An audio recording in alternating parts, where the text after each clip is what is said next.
In this example, I want to show how to solve for a rate when you have a series of cash flows that are different from year to year.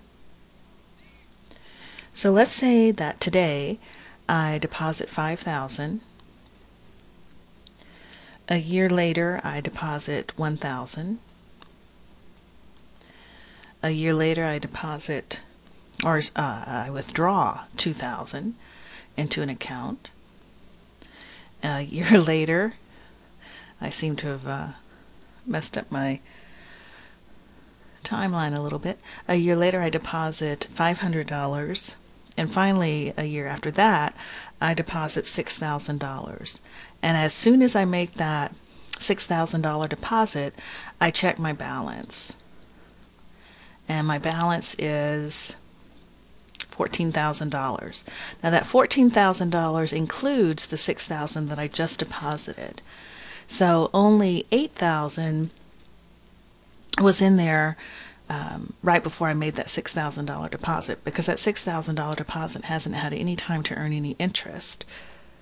Now my question is, what rate of return, what annual rate of return did I earn?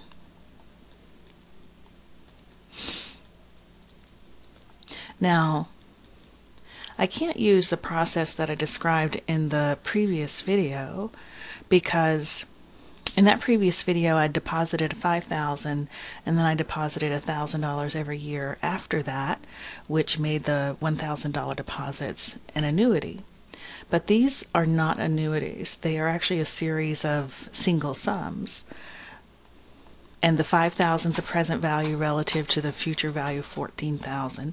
The $1,000 is a present value relative to the future value of $14,000, and so on. Now the only difference is the $6,000 is not a present value relative to the $14,000. The $6,000 and the $14,000 are the values on the exact same days. So if I were to use an equation to solve for this, the future value is $14,000 and the $5,000 is a present value, so I'd use present value times 1 plus I to the n. The n would be 4 in this case. And then add to that the $1,000 deposit that I made. It earns some rate that I'm uncertain of. I'm solving for that, to the power of 3.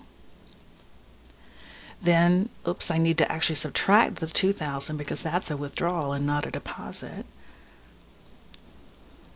Times 1 plus I to the n of 2. And I'm running out of space, so I'll just continue down here. Plus the $500 deposit that I made in the third year. It would earn interest for only 1 year.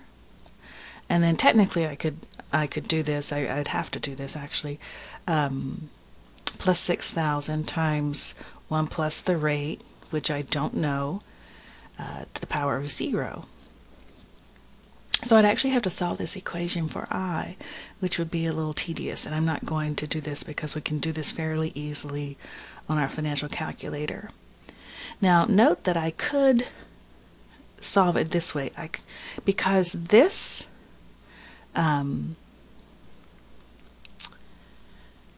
actually would end up just being 6,000. What I could do is delete this and make this just 8,000. So I could work it that way if I wanted to. The reason being, this 6,000 occurs at the exact same point as the 14,000, so the 6,000 is part of the 14,000, and I can just remove it from both sides of the equation. Now I think first I'm going to do this on Excel.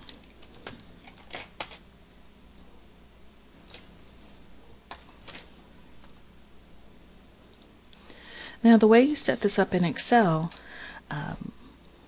I usually do my timelines vertically rather than horizontally in Excel. It just seems to be a little bit easier depending on various factors. So I'm going to put the year here. So today we put the 5,000 in, so I'll put cash flows here. The 5,000 was an amount I put into the account. So I'm going to leave it as a positive number. The second year I put in $1,000. The next year I put in, or I withdrew, 2,000. So the key here is to make the 2,000 of the opposite sign than the 5,000 and the 1,000 because it's going in the other direction. The third year I deposited 5,000. The fourth year I deposited 6,000. And then my balance right at that time was 14,000. I can't use the rate function. If we look at the rate function, see if I can find it quickly this way. We see that it asks for a payment and or a present value. I can't input all of these as a payment because payment is annuity and these don't meet the definition of an annuity. So I cannot use the rate function to do this. However, there is a function in Excel called the IRR function, and it stands for internal rate of return. It lets me calculate the annual rate of return, or I should say periodic rate of return, if I've got unequal cash flows from year to year.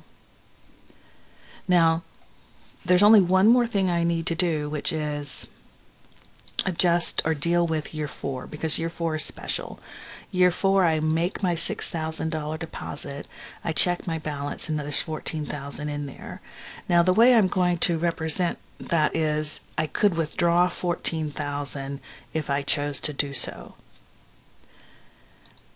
I know I phrased it as my balance, and that's what it is, but it's a balance I could withdraw, an amount I could withdraw if I wanted to.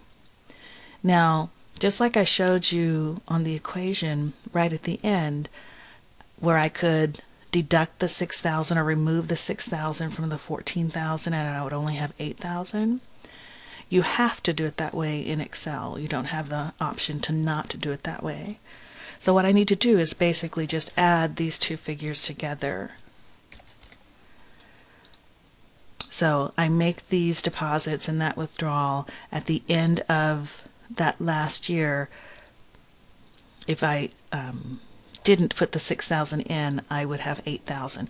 Basically, I'm saying that these amounts grew or changed or were worth $8,000 at the fourth year.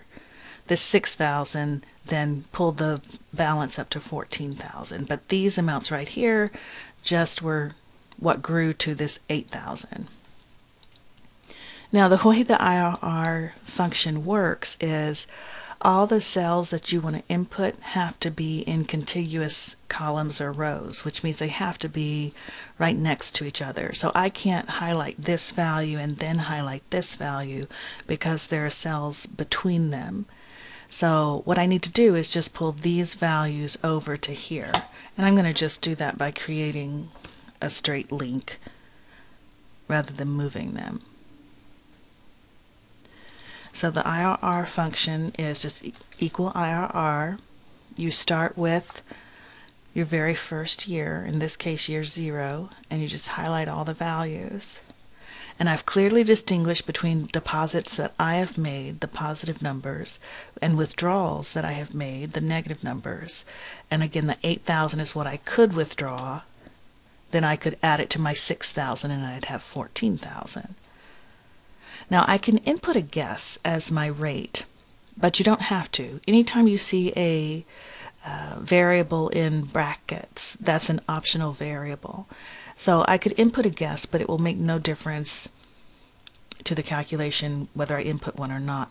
Basically, Excel starts with a guess of 0, and then it works through until it finds an answer that makes the equation that I drew on PowerPoint, it makes that equation balance.